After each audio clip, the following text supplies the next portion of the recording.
afternoon.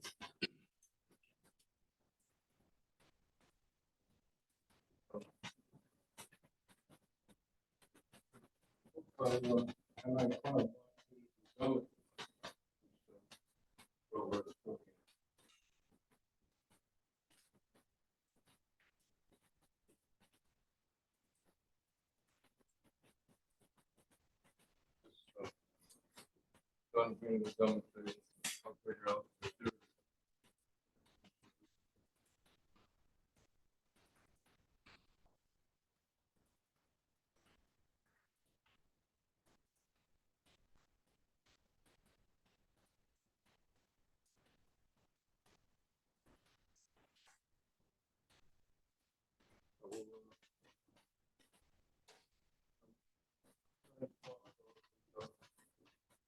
Starting to discuss the work of Will in 1960.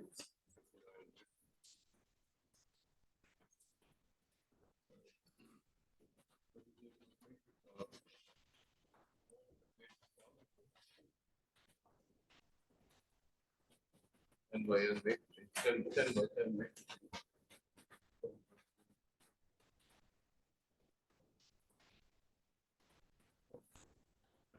Work, you don't need to consider them as star algebras or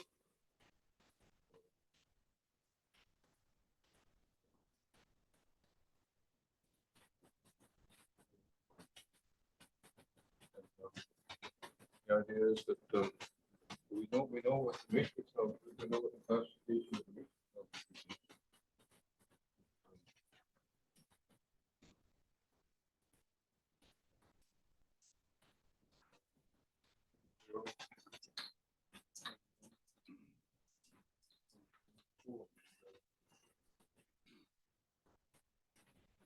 This is a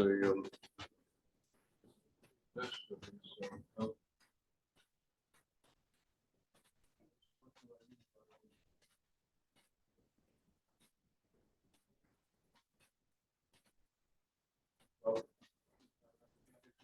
yes, you have to sort of interpret it.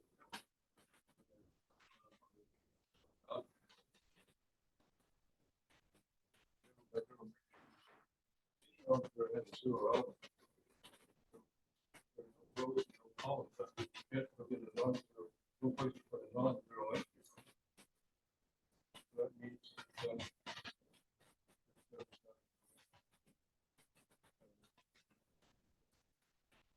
so,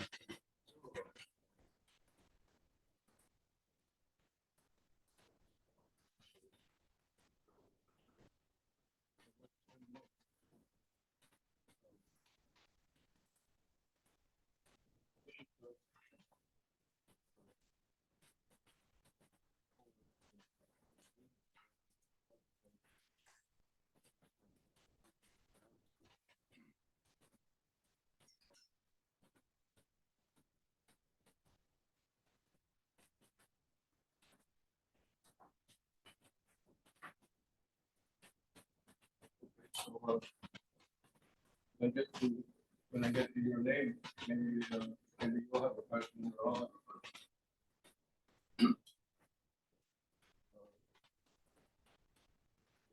That will be a reversible.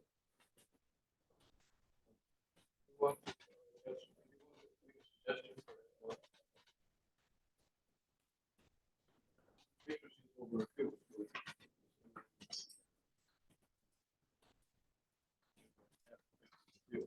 Let's say take the field someplace else.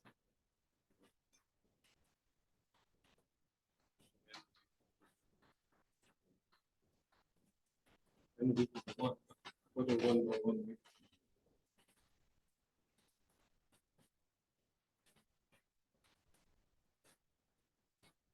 Yeah, but I'm hearing some. Does anyone hear me? The microphone is silent. Well, hopefully some of the back. Okay, good. By the way, the slots are really towards the front too. The battery it came in? No, the other way. Oh, Could you slightly higher? That might. let's move the The microphone slightly closer to your. well, I guess it's maybe step down.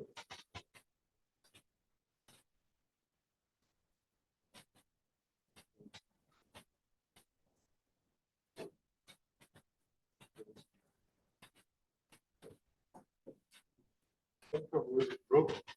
Oh, well, since the first day, the kids have been broke.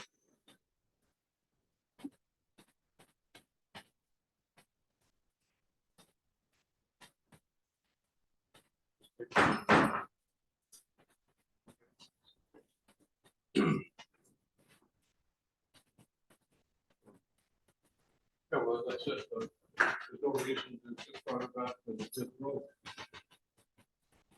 But you sit close to the front, I can see you, I'll get to know you, I can see your face better. In the back over the hat, I can't see your face at all.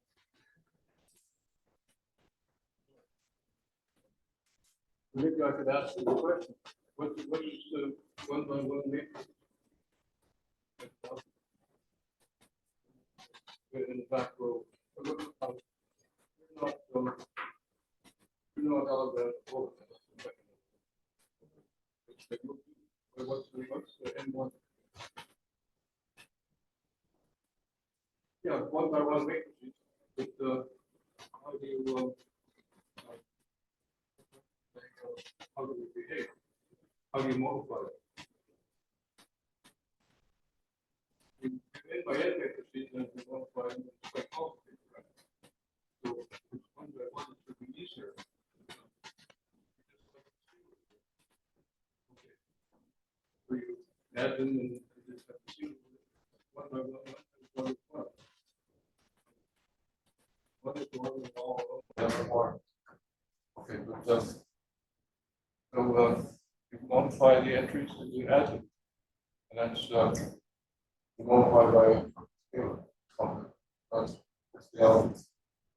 And if it's N2, then it's 2 by 2 matrices. Then it's in scale. Now, multiply them, you have to remember how to do it, right? Everyone has to learn how to do it. I guess that's learned behavior. I think you just put closer over there for a while, so we can use this microphone for a bit. Is that okay? Oh, sure. Oh, okay, but was there someone that can hear me better now?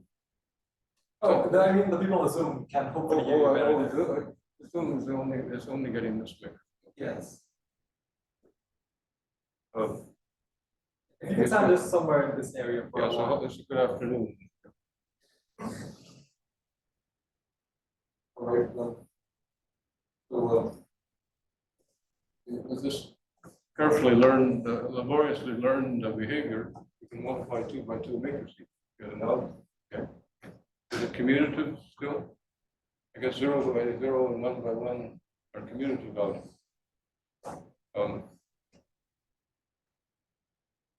Is Jinquan Cal here?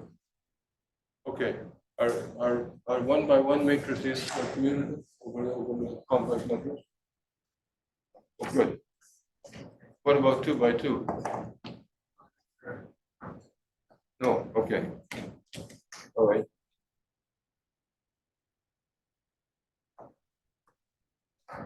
So, well, that takes care of that. And Should I?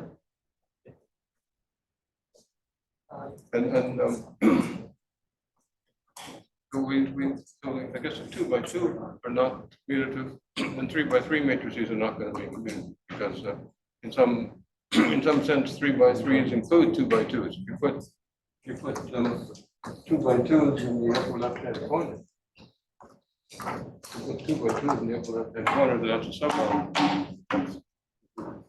Take the 2 by 2s in the upper left hand corner, you multiply them as 3 by 3 matrices, 0 everywhere else. 1 by 3 by 3 matrices is the same as 1 as 2 by 2, just leaving the zeros alone. And so they're not going to be commutative. Okay, by the way, how do we distinguish M1, M0. Well, that's a good way of distinguishing, M0, M1, and M2. Okay. We know that M0 is 0 and M1 is isomorphic to the complex numbers.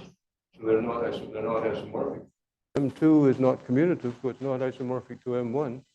But how about M3? How do you show that M3 is not isomorphic to M2 as an algebra? Let me just continue down the list.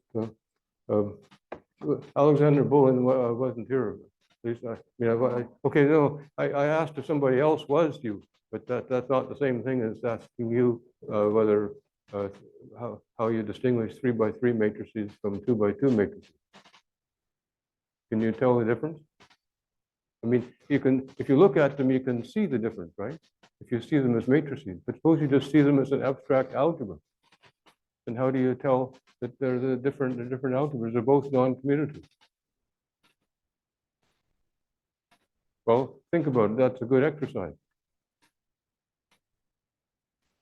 Really, I mean, that's getting close to the core of the course. How do you show that?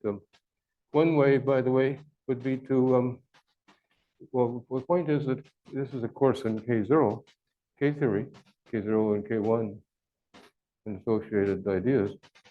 But if you calculate the K0 group, K0 is an abelian group. Calculate K0 of M1 or M2. K0 of a 0 algebra is 0. But K0 of M1 is isomorphic to K0 of M2. Would you know what they are, Alexander? Yes, Alexander? What is K0 of M1? Okay, well, that's something to study, right? We've talked about it. It's the modulo definition. You take finitely generated vector spaces and you add them, take direct sum of them, and that gives you a semigroup, except it's not the abelian and it's not associative. So it's sort of a semigroup. But then you take it modulo isomorphism, and you get well, the isomorphism classes are labeled by natural numbers, right? Two finite dimensional vector spaces are isomorphic if and only if they have the same dimension. So the isomorphism, which is 0, 1, 2, 3, and so on. So the isomorphism classes are labeled by the natural numbers. And so that's the semigroup of isomorphism classes. That's an exercise, okay? Does that make sense? All right, but it's the same for, so M1 is modules over the complex, modules over M1 is modules over the complex number. Now, I forgot to put that lights still on.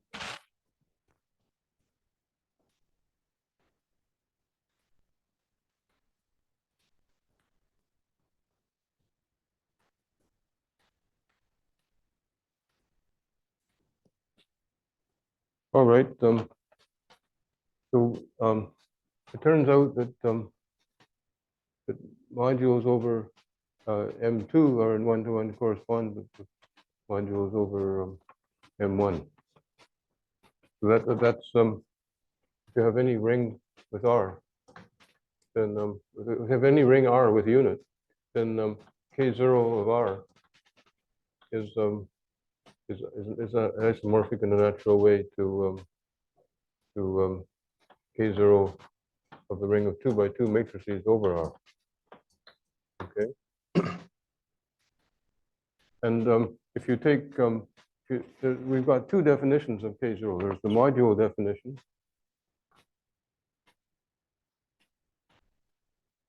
and there's the idempotent definition.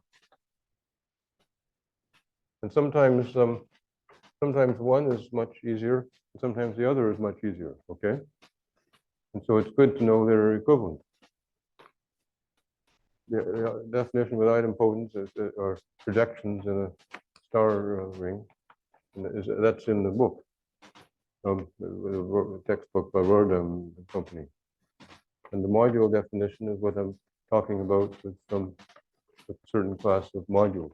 You take direct sum,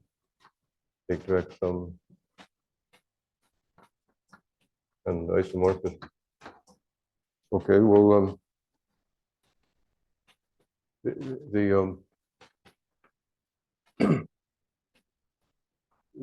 turns out that that the K0 group of M2 over the complex M2 of the complex numbers is the same group in a natural way as as the K0 group of M1. But you don't just keep, if you have a unital ring, you don't just keep track of the you don't just keep track of the modules and arbitrary modules with direct sum and isomorphism. What you do is you keep track of the module R. R is the left module over itself. Okay, but then it's finitely generated because the algebra, the ring has a unit and it's projective because that's part of the definition of projective. It's a direct sum of copies of R is projective. That's free, and a direct summand of a finite direct sum of copies of the ring is that's what projective means. So R in particular is a projective finitely generated left module. And so, and this is a special module, right? Given the ring, then you, okay, but then the K0 group keeps track of the special module, looks at all modules, finitely generated projective modules, and then keeps track of the special one. Well, here the special one is R as the left module.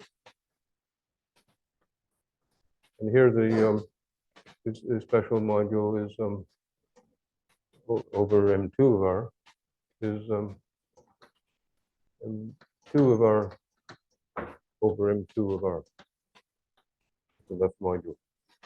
And so as if you think of the module, well, of course, we're talking about the complex numbers. R is the complex numbers here. And if this special element will be 1, it will be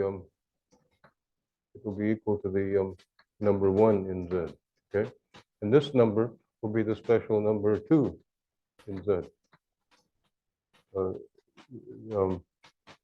That's a computation. Okay, we have to notice how modules over M2 are give you the same semigroup in a natural way as modules over R. And so and here the unit of the natural special element of the K0 group, which is the module itself, it's going inside Z. It's going to be twice what you get there. This 2 comes up to the factor. Okay, so, but by the way, in terms of idempotence, it's a little easier because you just look at the unit. You look at the class of the unit, the K0 class of the unit. We could call it here. We could call it the K0 class of this special module. But in terms of idempotence, it's almost easier. You have the unit of the ring, and then you have the unit of 2 by 2 matrix of the unit of the 2 by 2 matrix ring. We call this 1 sub 1. That's the unit of the 1 by 1 matrix ring, and 1 sub 2 is the unit of the 2 by 2 matrix ring. So here, it's easier to recognize this as the 1 sub unit of the 1 by 1 matrices, and this is the unit of the 2 by 2 matrices. And the reason it's easy to recognize is if you look at the matrices, you look at 2 by 2 matrices over the complex numbers, then what's the unit? Well, if it's 1 by 1 matrices, then it's the matrix 1 by 1. But if it's what's the is Jack Ferroni here today? Jack. Okay, so what is the unit of the algebra of 2 by 2 matrices? Okay, well, okay, I think a better way to say that is the identity matrix, because if you talk about the unit of an algebra, that's sometimes just called the identity, whether it's matrices or not, right? And now it's true if you have an algebra that has a multiplicative identity, then that's going to be unique. So if you say the identity, then that's it's leaving me up to do the computation, right? But if you say the identity matrix, this is sort of an idiom for a very for a even your family pet would see a matrix with 1, 0, 1 down the diagonal, right? If you say identity matrix, you don't have to think, you don't have to calculate what the actual how that acts as the identity of the algebra. Okay, but it does, of course. All right, so this is. But my point is writing an explicit formula, writing an explicit expression for the identity element of the ring. It gives you an explanation. It gives you a visualization of the number 2. You see 2, 1, right? So but this 1 sub 2 is equal to the number 2. Okay, in the K0 group. Well, it's I guess people should be doing computations. Okay. Yes. Yeah, the rival log is using the Well, I was you're you're seeing what I'm leading up to. I mean, I'm leading up to another way of for matrix algebras over the over a commutative ring, in particular the complex numbers. You're you're anticipating discussion of a different way of computing the K0 group. Okay. Well, it's more or less it's most natural in the setting of idempotent. Okay, but then it takes for granted that you're talking about idempotent. So it's combined. It's combined. It traces a certain linear function, right? You have matrices with entries complex numbers, real or complex numbers, for instance, or any field. Then you can always talk about the trace, right? That's a linear functional on the linear space or algebra of matrices. And if you take, lo and behold, if you take the trace of this one, you get 1, which is 1, okay? And you take the trace of this one,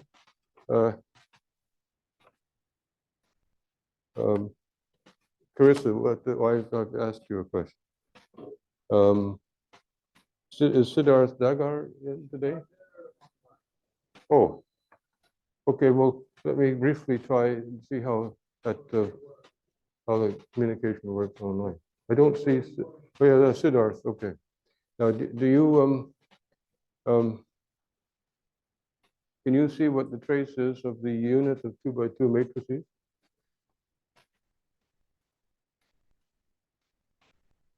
Maybe you don't have your maybe you're not maybe you can't hear me. But okay, I'm not very good at communicating online. Have to learn how to do that.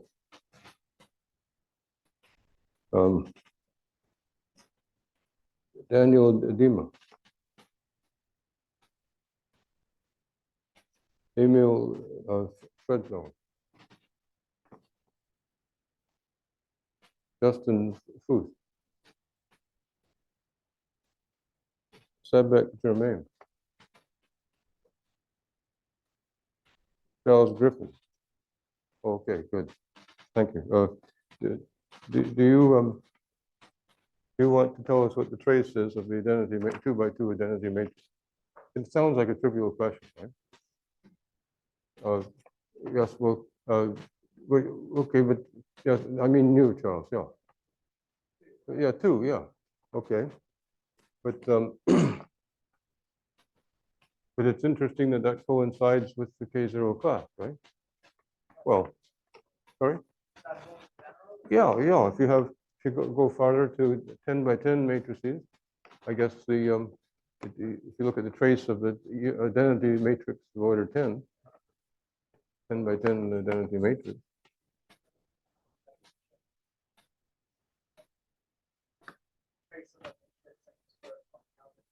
Yeah, that's a very good. I think we should say that's an exercise. Okay, so we're looking at. So it's already an exercise with 2 by 2 matrices, because not every. If it's 1 by 1 matrices, then every matrix is diagonal. But and so if it's idempotent, the entries have to be 0 or 1, right? And so the trace is it's obvious what the trace is. You can just count the number of ones, and that'll be also the dimension of the range of the idempotent as a linear operator on column vector. So, and it will, which is the that's the module that corresponds to the idempotent, and the dimension of that is how we compute the that's how we compute the K0 group of the complex numbers.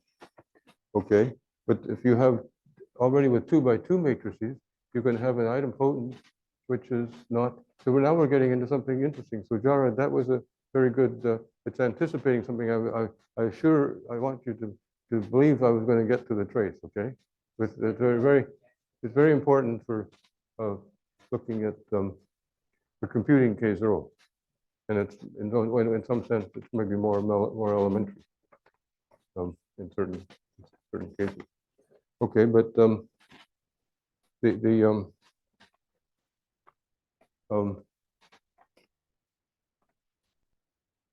what's an example of an idempotent matrix, 2 by 2 matrix, which is not diagonal?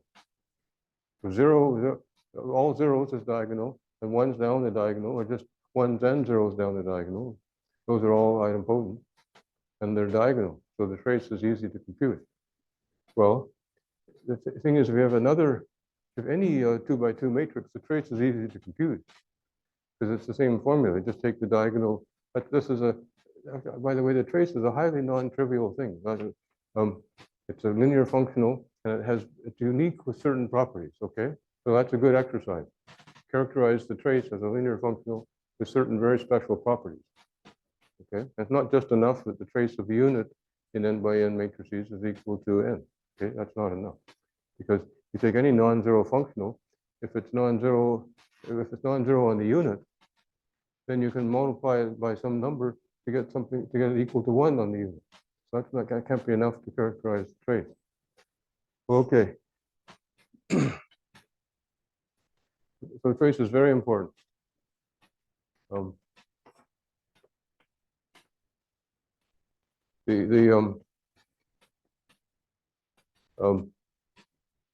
That reminds me of a story about the late Eberhard Kirchberg, one of the leading figures in operator algebra theory.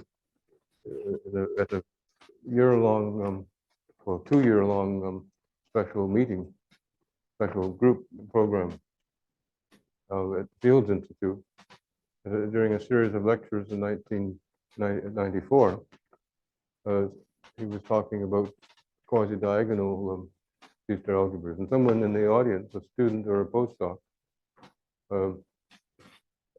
probably a student, asked, "What is quasi-diagonality?"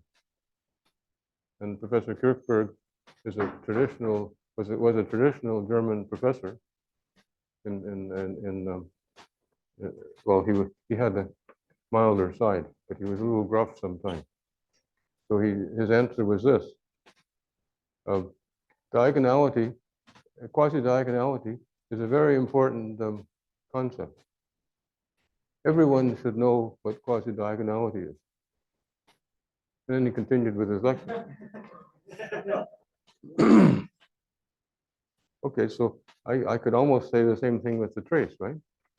Interestingly, it's related to diagonality too, somehow.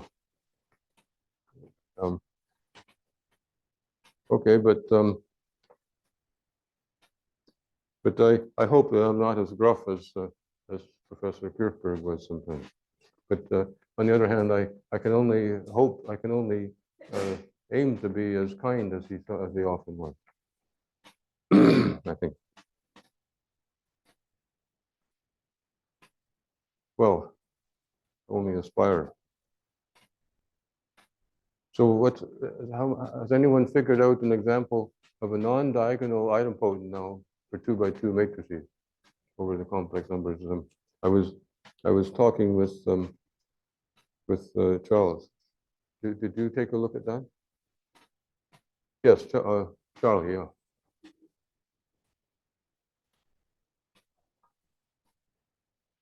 Okay, you know, I can understand why I'm advised to use a microphone, not just for the people. And I'm not off the camera, gee whiz. I don't know if they can. Is my battery still working? Okay, but I'll keep an eye on it, keep an ear on it. But okay, so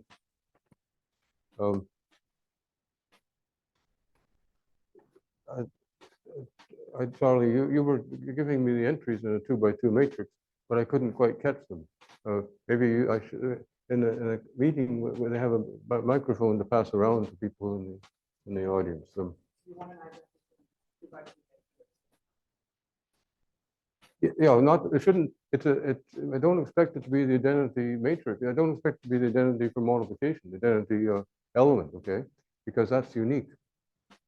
But but I want it to be equal to its square. That's what, in Latin, that's what idempotent means, okay?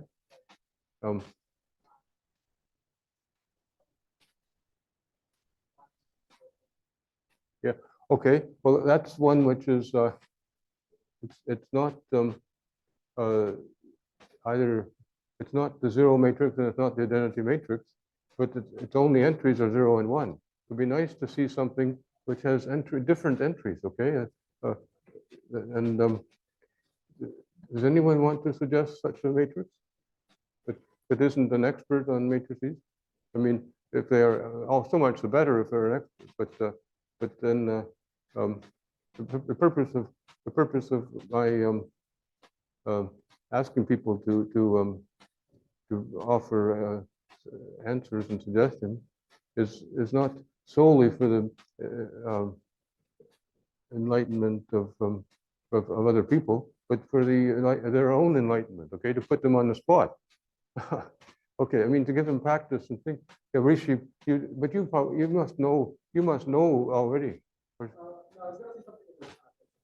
Oh, someone is suggesting one in the chat. Okay, can you find out what they have in mind?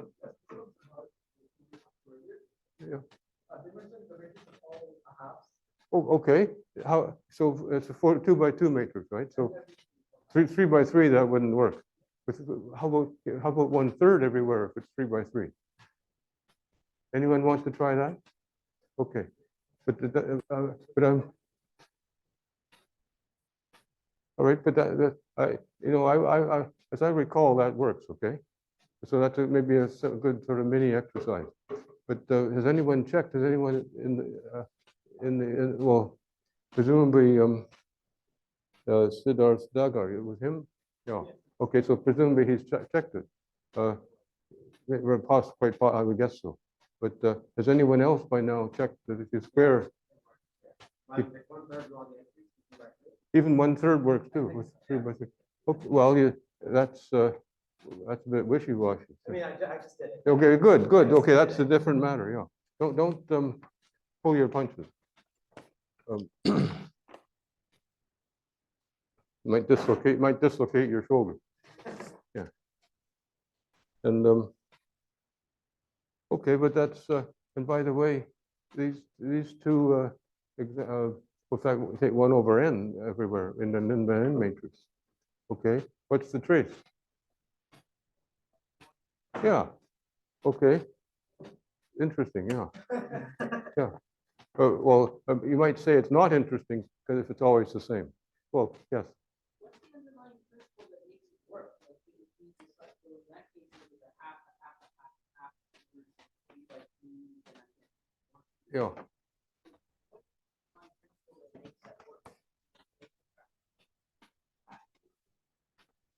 Well, it's that's a very good question. If, but by the way, in terms of idempotents and ranges, the modular approach, the range of an idempotent is a vector space acting on, if it acts by left multiplication on column vectors, and the turns out and that subspace will have a dimension, right? Well, it turns out the trace of this idempotent is equal to the dimension of the subspace of the range. Okay, that's an exercise. Almost everything I say is going to be an exercise. Okay, I'm afraid. But so I hope people are. Well, this is getting recorded. So, but I would hope that you're making notes of suitable exercises or mini exercises to. You don't only have to do Mr. Lau's suggested exercises partly from the book. Okay, so if an idempotent and a matrix algebra acting on column vector space, then the trace of the idempotent as a matrix is equal to the dimension of the range space. So we've just tested it in the case of a one-dimensional range. Okay. But by the way, what's the vector in the range? So we know from this general principle that the range of this idempotent 1/2 everywhere is a subspace of column vectors of dimension 1. Well, if it's of dimension 1, that means it's generated by a single vector, right? Now this vector won't be unique because any non-zero scalar multiple will be another such vector. But what's an example of such a vector? Yes. Okay, good. And we were just talking about 2 by 2 but and you're writing it horizontally. I'm taking the version I learned where you multiply on the left and it's a column vector, okay? But then you're saying take the vector that has the same entry 1 over 1/2 or 1n, 1 over n everywhere, okay? And this, well, is that really true then that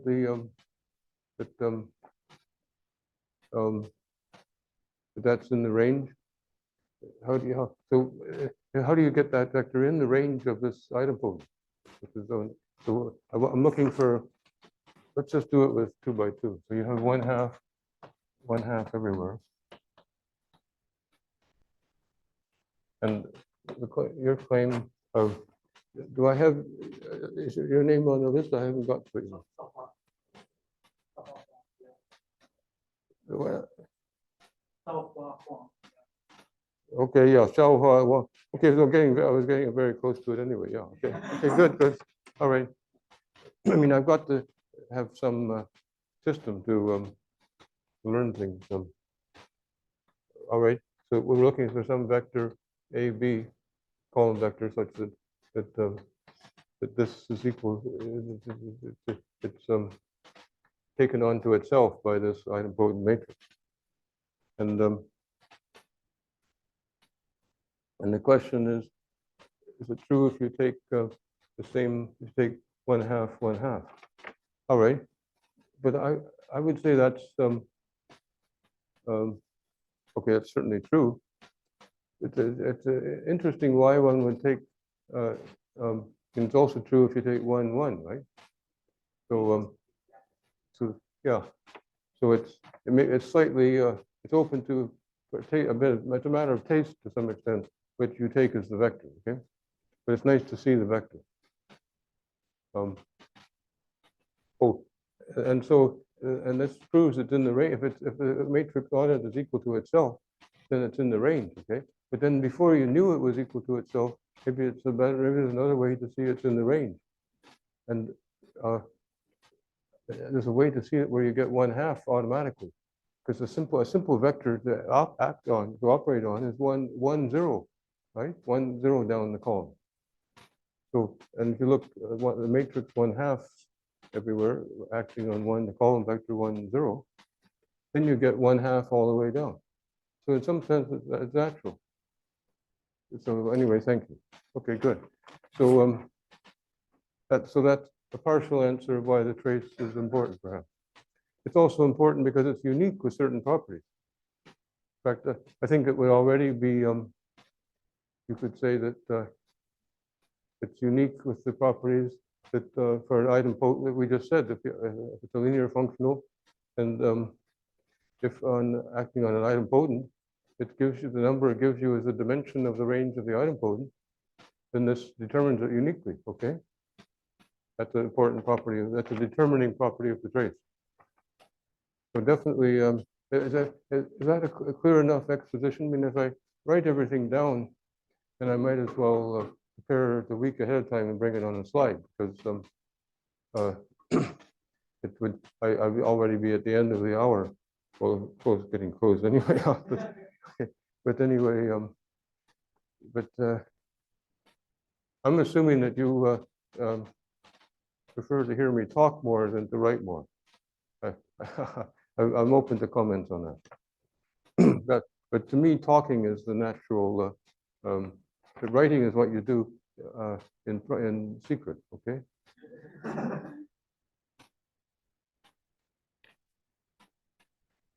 Maybe brief notes to record of something that's been discussed orally. Yes. This might be going too far away from the topic. I thought you were going to say from the camera. Yeah. No. But I did want to ask, if we are on the topic of the trace, the book I have here talks about the trace, the outcome of non-commutative geometry. The realization is that the trace is sort of a non-commutative version of the thing. Well, okay, but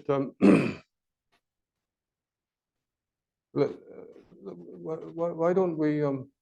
Where did you see that? This is a very good idea. Very good quotation. And it's a book by John Rowe.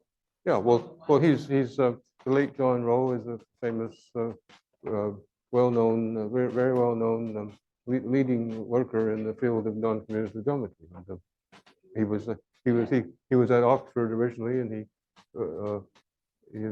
was invited by Professor Nigel Higson to move to the University of Pennsylvania State University.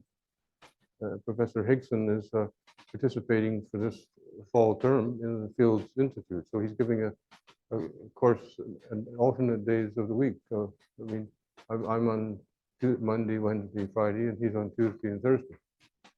Actually, his lectures are quite spectacular, so I'm telling you this at my own risk. But so I won't tell you that they're at 10:30 in the morning. Okay, but so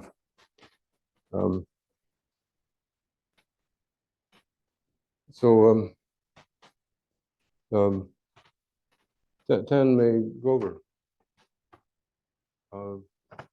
Here? No. Henry who? Okay. Do you have a question? Do you have an answer? Can you talk? Can you? Well, okay, but can you comment on the trace, owner? If you want to comment on the trace, this is a, this could be an essay topic. Or what is the role of the trace? How important is the trace? Maybe you have to think about it a bit and get some ideas or look up some source. But John Rowe's book might be a good source, for instance.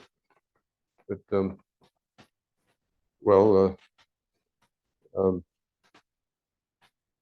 Jalal Kasab.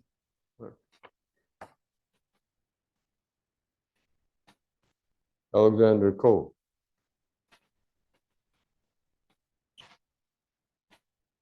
Zhao Shang Lin. Do you have any questions about the trace? Okay, but do you think you can do? Have you made have you taken a record of the exercise involving the trace? That the trace of the idempotent is equal to the dimension of its range when you consider it as acting by left multiplication on column vectors. That's very good exercise. Is it clear what the exercise is? Okay, well, I would suggest that you put that in your assignment. Well, it's not an assignment, it's the chosen exercise set, okay? So I think that's a very good suggestion. That could be preliminary to writing an essay about the trace, the role of the trace in operator algebra. It's extremely important. It's not always unique. Some algebras have more than one trace with using another property of the trace. You say the trace is 0 on additive commutators, which as an additive commutator of two elements of an algebra, x and y is xy minus yx. Has anyone seen that formula before? Xy minus yx? Okay, good. That's called a commutator. If you have a linear functional, an additive commutator, if you like, because for invertible elements, you have multiplicative commutators. The elements in a group, you have a non-abelian group, you have multiplicative commutators. But if you have the trace, if you define a trace on an algebra as a linear functional which is 0 in additive commutators, then it's also unique up to a scalar multiple for matrices. But if you take the direct sum of two matrix algebras, that's typical for a finite dimensional C-star algebra, by the way. It's a finite direct sum of matrix algebras of various sizes, various orders. But if you look at the direct sum of two C-star algebras, each one has a trace, then those two traces will give you two independent traces on the direct sum algebra. So that's quite common. In fact, one thing one thing that came up quite often at the meeting this week at the Field Institute on operator algebras, the symmetry structure of operator algebras, was the question of traces. How many traces were there on an algebra? And what could you do with, what did the simplex of traces look like? How many people know what a simplex is? Yeah, good. There are finite dimensional simplices, and those everyone is familiar with, okay? Like a tetrahedron. That's a simplex. A three-dimensional simplex. What's a two-dimensional simplex? Huh? Yeah, what is in the two-dimensional space, what is a two-dimensional simplex? Well, the line is a degenerate triangle, but it's one-dimensional, okay? And that's so that's why I said in two-dimensional space, what's a two-dimensional simplex? Because you have a one-dimensional, any simplex can sit in any space of higher dimension. If it's finite dimensional. Yes, Charlie. Yeah. Well, yeah, right. Just say triangle. Maybe say non-degenerate triangle. But you were saying that with your fingers. Okay, fine. Good. Good. Yes, good. Well, okay, but yours was isosceles. Yeah. Yeah. Has everyone heard the sort of parable or apocryphal story with the moral about isosceles triangles? The school classroom scene. That the teacher asks the student to prove that the opposite angles in an isosceles triangle are equal. Okay. Well, I think in Greek, isosceles means equal sides, two equal sides. But anyway, that's not a proof. But it's getting close because the idea is to use side angle side to prove. Well, that's so what. Well, the usual proof is side angle side with a perpendicular, right, to the base. Okay. But what the student said was just lift the triangle up and flip it and put it back down again. So yes, but that is what congruence theorem is that using? Well, it's side angle side, right? Or no, you could say it's side angle side. You could also say it's side, three sides, because flipping one side will not change the length. Okay. But the point was the unfortunate ending to the story was the teacher said you're not allowed to do that. Pick it up and put it back down again. Now, the irony is that if you write it out in the way you're told to write the Euclidean mathematical proofs, triangle ABC and triangle CBA, that's perfectly precise. Okay? So,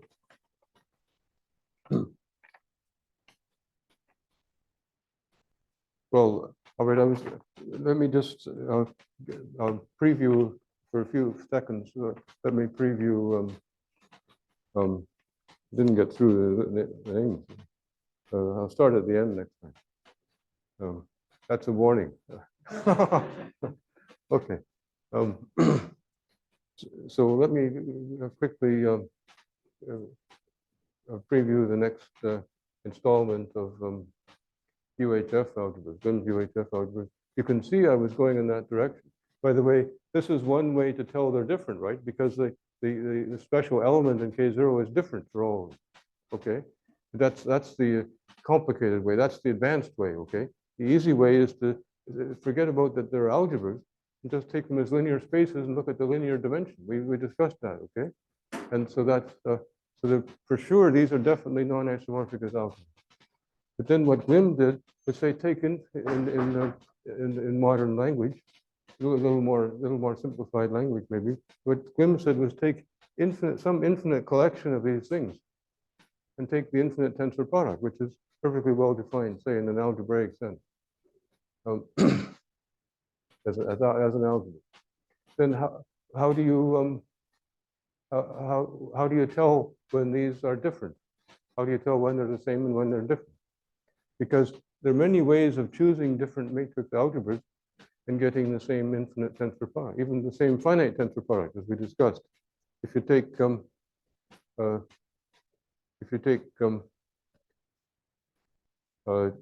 well, my arithmetic is a bit slow right at the moment, but I'm doing addition rather than multiplication, I'm afraid.